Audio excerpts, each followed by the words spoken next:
experiencia valiosa en la como ex candidato a la vicepresidencia, entiendo que le sirve como catapulta, como un escalón, como un eslabón para asumir una responsabilidad mayor y por su propia cuenta, es decir, en otra tienda política. ¿Eso es correcto o no? A ver, sí, la candidatura a la vicepresidencia de la República en el año 2021 definitivamente me permitió estar más en contacto con la realidad nacional. Durante 14 años yo ejercí el periodismo en el país y en temas de programas de opinión, hacía análisis de opinión, político, económico, sociales, etcétera, etcétera. Pero como que me faltó algo ahí y eso fue una autocrítica que yo me hice. Porque una cosa es analizar indicadores y otra cosa ya es ponerle el rostro al indicador. Cuando a veces a tan solo a través de los indicadores del Banco Central, Ministerio de Economía, de indicadores sociales, cuya fuente es el gobierno, uno puede cometer equivocaciones en el análisis, porque no está yendo a territorio, no está yendo a campo, no le ve el rostro al ser humano. Entonces, la campaña del 2021, mi incursión en la política desde el año 2019, me permitió eso, me permitió validar esos indicadores en el momento que le puse rostro social. Y en ese recorrido me comprometió aún más con el país y con las personas, porque definitivamente veo que el Ecuador está extraviado. La política del Ecuador se ha metido en la bulla, en la pelea, en el ruido, sobre todo los partidos políticos, y no está sintonizando con las necesidades de las personas. Y también otra cosa que me llevó a tomar la decisión de incursionar en el caminar político es que durante 14 años hice muchas preguntas en el ejercicio periodístico, pero realmente recibí pocas respuestas que me satisfacían y que estaban orientadas a solucionar los problemas estructurales del país. Ahora, ingeniero, ya entendió bien entonces que hay que acercarse al pueblo. El pueblo es cariñoso, el pueblo le gusta que le den la mano, que lo abracen. Bueno, es un poco también de populismo, ¿no? Que en el Ecuador no lo hemos podido superar fácilmente, pero entiendo que ese es el modus operandi de la política. Ahora nos saltamos rápidamente al actual gobierno que llega de manera casi súbita, diríamos, este gobierno, de manera intempestiva, llega al poder y yo no sé cómo lo evalúa usted, cómo lee, cuál es la lectura que tiene de la gestión, de los pocos meses que tiene el gobierno al frente en un país que, partiendo de que es un país convulsionado, ingeniero. Freddy, tan solo una precisión en la primera parte de su intervención en esta segunda ronda de preguntas. Es decir, no podemos pensar que la cercanía con el pueblo o la cercanía con los territorios sean actos populistas o demagógicos, No, porque no, no se digo, no, puede demagógico no. Solo dije populista porque populista, es Freddy. un poco, sí, de Le repente, explico por qué. Le explico por qué. Porque no se puede construir política pública desde un escritorio. La política pública se la construye desde las realidades de los distintos territorios. Durante 46 años que regresamos a la democracia luego de una dictadura, el Ecuador mantiene los mismos problemas. Débil estructura económica, débiles finanzas públicas, débil capacidad productiva en su estructura, incapacidad de generar trabajo, un modelo educativo caduco, un modelo de salud pública caduco, un hipercentralismo que nos ha matado, una débil institucionalidad democrática. ¿Y esto por qué sucede? Sucede básicamente es porque no hay política pública, porque no nos acercamos a las provincias, porque no nos acercamos a los territorios a palpar la realidad de las necesidades que tiene el pueblo ecuatoriano. Entonces no se puede hablar de populismo porque si alguien incursiona en la política tiene que conocer la realidad. Casualmente para construir un programa de gobierno, para construir un plan de desarrollo. Eso fundamentalmente en términos de una precisión que yo entiendo que usted no lo ha dicho con el ánimo de criticar, sino más bien de construir. Y lo segundo, mi querido Freddy, bueno, el gobierno nacional, y siguiendo la línea de lo que estoy diciendo, El gobierno nacional yo creo que está extraviado porque no tiene un plan de gobierno, no tiene un programa de gobierno, no tiene un equipo sólido, no tiene una hoja de ruta y entonces estamos viendo que la crisis lo está superando porque no tiene acciones estratégicas y en este momento lo que está es un gobierno que está en campaña de cara al 2025. En el tema de la inseguridad, por ejemplo, no está mostrando grandes resultados, más allá de tener a las Fuerzas Armadas en las calles, pero vemos que la presencia de las Fuerzas Armadas, si bien tranquiliza en cierto aspecto a la ciudadanía, tampoco es que han disminuido sustancialmente y de forma importante las vacunaciones, los secuestros, los asesinatos por temas de sicariatos, etcétera, ¿verdad? Entonces, eso nos da la pauta que ahí hace falta algo. Sí, la fuerza pública debe mantenerse en las calles, pero tenemos que entrar a tener una política y estrategia de seguridad que sea integral. Es decir, no solamente las Fuerzas Armadas, sino cuál es la política de seguridad, cuál va a ser la institucionalidad en términos de seguridad y cómo se va a articular esa política y estrategia de seguridad con la economía, con la producción, con el trabajo, con mucha presencia en territorio, articulando esa política y estrategia de seguridad, economía, producción y trabajo con los gobiernos autónomos descentralizados, que son los que más cercanía tienen con los distintos territorios en el país. Por tanto, creo que el presidente de la República está un poco extraviado en lo que hay que hacer y reflejo de aquello es la disminución de su aceptación y su credibilidad desde enero de este año a mayo de este año en 21%.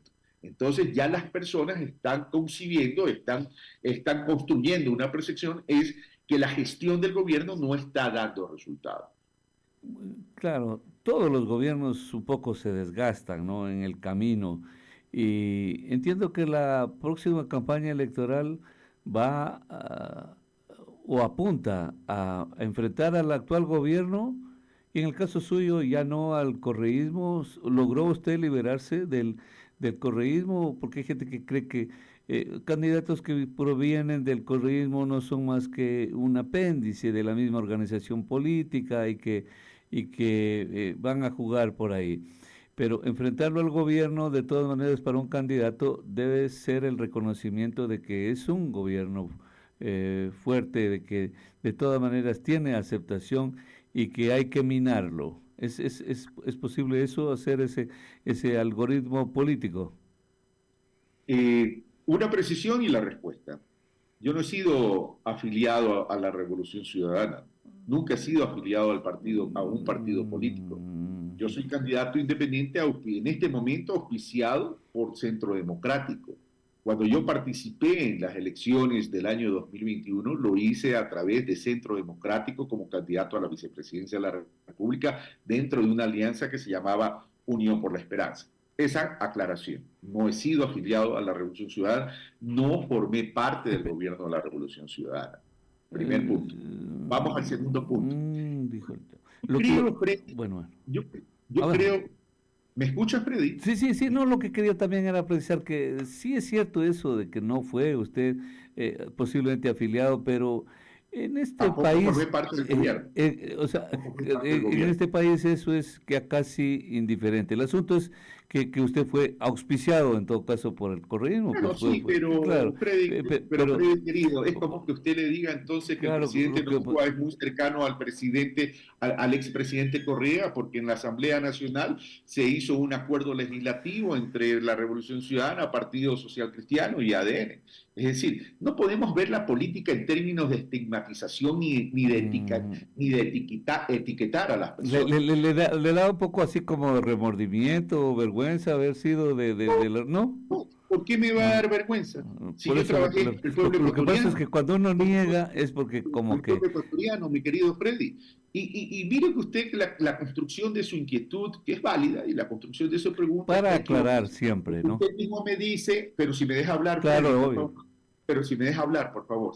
Si, usted mismo me dice entonces que si en esta campaña entonces tengo que entrar en una contraposición con el gobierno del presidente Noboa. Y yo le diría que eso sería una equivocación, porque lo que hay que hacer y lo que siempre me ha caracterizado a mí es la construcción de propuestas que vayan en la solución de los problemas del país. Yo no tengo que hacer una campaña atacando al gobierno del presidente Noboa. Yo lo que tengo que hacer es propuesta, es la construcción de un programa que se derive en propuestas para solucionar los problemas del Ecuador. O queremos seguir con los 46 años de carga que no se han solucionado los problemas del país. Yo creo que ya es hora de dejar la estigmatización y comenzar a construir una política seria. Una política seria. Usted, Freddy, ejerce un periodismo y no porque ejerce el periodismo está libre de equivocaciones y se puede equivocar y también puede tener actos muy acertados. Lo importante en la vida es la intención de querer construir una convivencia sana en el país y que se corrijan los errores en el país. O queremos seguir con esa débil estructura económica, o queremos seguir con un hipercentralismo que aloja, lo tiene estancado, ¿no? Entonces, escuchemos más bien las propuestas, pero si vamos a concentrarnos en las estigmatizaciones, entonces nunca vamos a permitir la cercanía de una propuesta con un pueblo ecuatoriano que está ávido de paz y tranquilidad. Ya, ingeniero, siempre lo que pasa es imprescindible, justamente para la aclaración, nada más, no es que le Ahí hace atribuimos. tiempo que se aclaró. La aclaración Claro, permítame, no es con palabras, la aclaración es con los actos. permítame, ingeniero, si es tan gentil, una sola llamada telefónica de alguien que quiere participar, una sola, tanto en cuanto hay al respeto, la consideración. Buenos días, le escuchamos, adelante. Bien, parece que se retiró, no esperó, no esperó. Bueno, si quiere, si puede, repita ipso facto, salimos con la llamada, caso contrario avanzamos con el ingeniero, y justamente era para absolver todas estas rémoras que seguramente estaban en el camino, pero preguntarle ya de aquí en adelante era también imperioso preguntarle, ingeniero, ¿para qué quiere ser presidente? ¿Qué le atrae más de la política ecuatoriana? ¿Qué tan preparados? De hecho, lo vemos preparado. Yo le reconozco un altísimo grado de preparación, de formación académica fundamentalmente, pragmático, lo veo y lo leo así también. Por eso le preguntaré, ingeniero, ¿qué será para salir de este país? ¿Qué será necesario? ¿A dónde le apunta usted, ingeniero? Empecemos, yo sé que puede ser muy prematuro, pero hay que tener algo ya en carpeta. Mire, yo le comencé diciendo que una de las cosas que tiene secuestrado al país y que tiene la imposibilidad que nos que nos da la imposibilidad de salir adelante y solucionar las crisis, es que no nos hemos concentrado en las soluciones del problema. Desde hace 46 años le he dicho cuáles son los problemas y siguen siendo los mismos, pero se han incrementado en términos de gravedad. Y eso es lo que hay que solucionar. Entonces, si hemos vivido un hipercentralismo, que la economía del país está concentrada en un 70-75% entre Guayaquil y Quito, ¿qué tenemos que hacer? Romper ese hipercentralismo. Entrar a la construcción de regiones autonómicas descentralizadas con la finalidad de darle autonomía a las regiones que agrupen varias provincias, donde haya una combinación de provincias pequeñas, medianas y grandes, a efectos de construir nuevos actores económicos. El problema es que no hay nuevos actores económicos en el país, no por falta de capacidad de los territorios, sino porque la estructura de ordenamiento territorial en el país se lo impide. Entonces, la idea es que esas regiones autonómicas descentralizadas tengan la capacidad de administrar su visión de desarrollo, su plan de desarrollo y sus recursos, devolviendo al Estado unitario, evidentemente, un porcentaje que se requiere para el financiamiento de las políticas nacionales. Pero eso que nos va a permitir esa construcción de actores económicos, pero a partir de las potencialidades y fortalezas en temas productivos, en temas agropecuarios, en temas de agroindustria, en temas de industrialización, en temas de comercio, ¿verdad? En temas de modelos educativos cercanos a las realidades de cada región, en términos de salud pública que sea mucho más eficiente y más cercana. Porque esa cercanía de la política pública a la gente en cada una de las regiones, primero, genera cercanía, la cercanía genera confianza, la confianza genera credibilidad y la cercanía, confianza y credibilidad genera sentido de pertenencia en esa política pública. Y ahí incorporamos entonces una verdadera participación ciudadana dentro del desarrollo de cada una de las regiones. Eso como primer punto. Como segundo punto, tenemos que comprender que la economía es fundamental para el desarrollo de la gente. Y en ese sentido, el Ecuador lamentablemente no ha hecho la tarea. Hoy tenemos 7 de cada 10 ecuatorianos que están en la informalidad, que no tienen trabajo ni ingresos seguros y estables. ¿Qué tenemos que hacer? Generar nuevos modelos de producción para formalizar el trabajo. Y a través de, entonces, ¿qué estamos planteando? Una política a partir del subsistema de la economía social y solidaria para la construcción de modelos cooperativos de producción, comercio y servicios para incorporar a estos 7 de cada 10 que hoy están en la informalidad. Y entonces agrupamos pequeños productores a través de conceptos de asociatividad y cooperativas y generamos ¿qué? Sujetos corporativos a través de un principio social que se transforman en actores económicos productivos eficientes, no solamente para satisfacer el mercado interno, sino también de cara a la exportación, acompañado con una banca pública mucho más amigable, mucho más eficiente y con un acompañamiento técnico para alcanzar mejores niveles de productividad y de competitividad. Y un tercer elemento es declarar en emergencia el riego en el país, porque somos ricos en tierras productivas, pero somos deficitarios en agua de riego para las tierras productivas. Entonces es fundamental, Freddy, que comencemos a tomar los correctivos necesarios para poder ir hacia el desarrollo. Y un cuarto elemento es el poder trabajar muy de cerca con los gobiernos autónomos descentralizados. ¿Y a qué me refiero con esto? Mire, ¿cómo activamos la economía? Que hoy no vamos a crecer. El propio Fondo Monetario Internacional dice que vamos a crecer 0.1. Hace 7 años no crecemos en la economía. Si no crecemos en la economía, se crece el desempleo y se crece la pobreza y eso prácticamente es una bomba de tiempo para una explosión social como la que estamos viviendo o peor todavía. Tenemos que activar la cadena de pagos. A los municipios, a las prefecturas se le debe 2.500 millones de dólares, a los proveedores del Estado 2.800. No se puede pagar todo de golpe de la noche a la mañana, pero sí se puede establecer ya un plan de pago para ir incorporando esos recursos a la economía interna, cosa que ya se va moviendo la economía y es cuando se mueve la economía ese dinero, esa plata, llega a los bolsillos de las familias ecuatorianas y las familias comienzan a consumir. Y un reordenamiento tributario con un concepto fundamental. Ya no se trata de más cargas tributarias, se trata de un reordenamiento que debe partir de un principio de solidaridad y subsidiariedad. Los que más pagan, pagan, los que tienen más, pagan más, los que menos tienen, pagan menos, y los que no tienen, pues porque no tienen, no pueden pagar. Entonces establecemos principios de progresividad para poder reestructurar la parte fiscal, generar un reordenamiento fiscal con esos principios y disminuyendo la carga tributaria al consumidor. Entonces, de esa manera tenemos ordenamiento fiscal y tenemos ordenamiento económico, activación productiva y nueva generación de trabajo. Ingeniero, penúltima inquietud, porque sé que usted tiene un compromiso que cumplir inmediatamente, pero ¿qué le haría pensar a usted, ingeniero, o cómo podría usted convencernos de que todo lo que dice puede ser aceptado por la gente, asimilado, procesado, por sobre todas las cosas? Y le digo esto, ingeniero, porque no hubo candidato en el pasado, incluso aquellos que ganaron la presidencia, que no dijeron todo eso. Y una vez en el poder, hicieron todo menos aquello que dijeron y aquello que ofrecieron.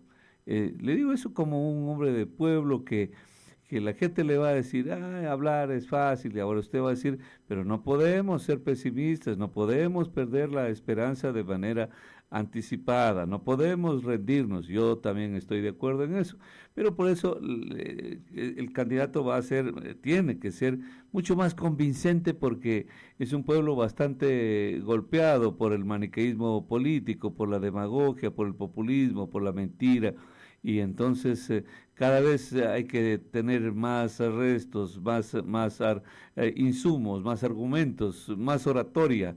Usted le sobra, obviamente, porque es un hombre muy, muy preparado, pero como le digo, ya el pueblo un poco como que oyó todo eso. Freddy, usted tiene razón, tiene mucha razón. Y en mis recorridos por el país lo noto. Es decir, hay mucho escepticismo de parte del pueblo ecuatoriano. Se ha perdido la credibilidad, ya no se cree en nada, no se cree en nada ni en nadie.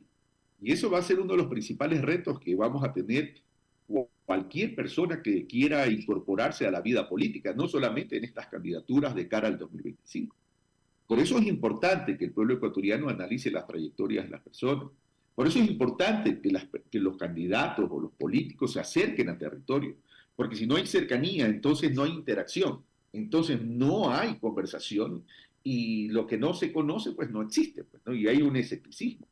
Pero por eso también es importante comenzar a trabajar en términos de organización social. Porque la organización social es fundamental. Hay que cambiar la forma de hacer política. Pero coincido con usted, es el principal reto que vamos a tener los políticos, porque las soluciones están ahí. Aquí no, yo no estoy inventando la pólvora, yo no estoy inventando el agua tibia. Es decir, estas soluciones han estado ahí, que no se las han tomado y no se las han querido implementar, es otra cosa. Yo tengo mi trayectoria, Freddy. Hice periodismo durante 14 años y estoy en esto. Y la gente sabe la coherencia de mi pensamiento. Yo nunca he cambiado mi pensamiento. Así que bueno, ese es el reto que vamos a tener todos y en todo caso también es el reto del pueblo ecuatoriano de poder escoger bien en esta ocasión. Ingeniero, el tema en Loja que es imprescindible tratarlo, tiene una estructura consolidada acá en la provincia de Loja para armar candidaturas que son imprescindibles, porque lo que pasa es que hay que evitar también el hecho de que el candidato presidencial es el que catapulta al candidato a la asamblea, cuando deberían ser bases más bien que consoliden la candidatura presidencial. Y aquí le demuestro, ingeniero, aquí los cuatro asambleístas, a veces con una rara excepción que dicen el cuarto que entró por cuenta propia y arañándose, los tres candidatos se ingresaron conforme a la ubicación de los candidatos presidenciales. Yo no sé cómo lo lee usted, pero deberían ser candidatos en la provincia que catapulten más bien al presidente, al candidato presidencial, que consoliden su candidatura. Yo dividiría las cosas en dos, Freddy. Una cosa es el tema del proceso electoral y otra cosa es el sentido de pertenencia de cada uno de los candidatos territoriales por su propia provincia, ¿verdad? Es decir, yo voy a estar en Loja a fines de mayo, casualmente para poder tener reuniones con distintos líderes, líderes sociales, líderes empresariales, etcétera, ¿verdad? Y la idea es, más bien, es partir de algo. A ver, ¿qué necesita Loja? ¿Cuál es el plan de desarrollo que requiere Loja? Para que en esa sinergia, entonces, entre legislativo y ejecutivo, apuntalar a los gobiernos autónomos descentralizados de Loja, ¿verdad? Y poder generar una oportunidad y espacios de resolver los problemas de Loja y poder orientar a Loja, a la provincia de Loja, hacia un verdadero desarrollo. Porque cada provincia debería tener un plan de desarrollo. Pero si solo nos enfocamos en el tema electoral, que o el candidato a la presidenta catapulte al candidato a la asamblea o viceversa, que el candidato a la asamblea catapulte al candidato a la presidencia, entonces nos quedamos en lo electoral. Pero tenemos que tener un punto de partida y ese punto de partida es qué vamos a hacer para el desarrollo de lo. Entonces ahí se establece el perfil de los candidatos, etcétera, etcétera, y ahí puede haber una verdadera coordinación que en caso de ganar, sale ganando la provincia. Sí, sí, pero un poco recompongo la pregunta, ingeniero. Lo que le decía es que aquí en nuestra provincia, y lo dicen los hechos, ¿no? Los hechos rubrican lo que dicen mis palabras, que los candidatos a la Asamblea siempre se enancaron en la candidatura presidencial, es decir, ponían a cualquiera y como el candidato presidencial es fuerte, ese lo lleva, ese lo arrastra y no hicieron un trabajo personal, no se esforzaron porque sabían que el otro lo va a embarcar y lo va a llevar. A eso me refería, ingeniero. Sí, lo entiendo bien y estoy de acuerdo con usted en ese punto, ¿no? Y eso sucede a lo largo de los últimos procesos electorales, porque incluso los candidatos a la Asamblea, como se eligen en la primera vuelta, ya no tienen el mismo compromiso en la segunda vuelta. Entonces esas son las cosas que hay que corregir y eso tiene que ver con compromiso y con convicción. Por eso una de las cosas importantes en caso de ganar que nosotros también vamos a emprender es una gran reforma institucional y política en el país. Los partidos políticos ya no pueden seguir como están. Se han constituido básicamente en centros de negocios o de empresas electorales, en la lucha del poder per se, pero no están comprometidos a la construcción de una política al servicio de la gente. Y eso vamos a tener que resolverlo con una gran reforma política en el país. Ingeniero, quiero agradecerle y quiero cumplir con lo que me habían pedido de terminar pronto esta entrevista porque usted tiene que asumir otros compromisos.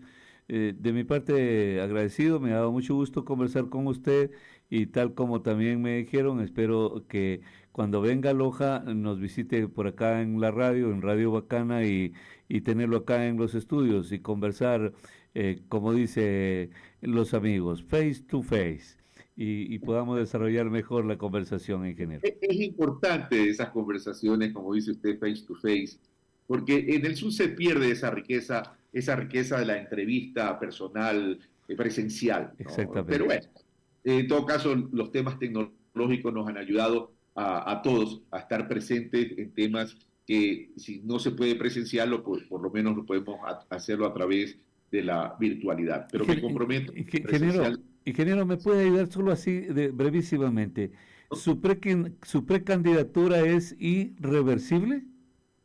Sí, Sí, irreversible, sí. sí, muy bien. Gracias, ingeniero. Un abrazo grande. Nos hablamos otro día. Gracias. Encantado, Freddy. Un Que- abrazo, cuídese y muy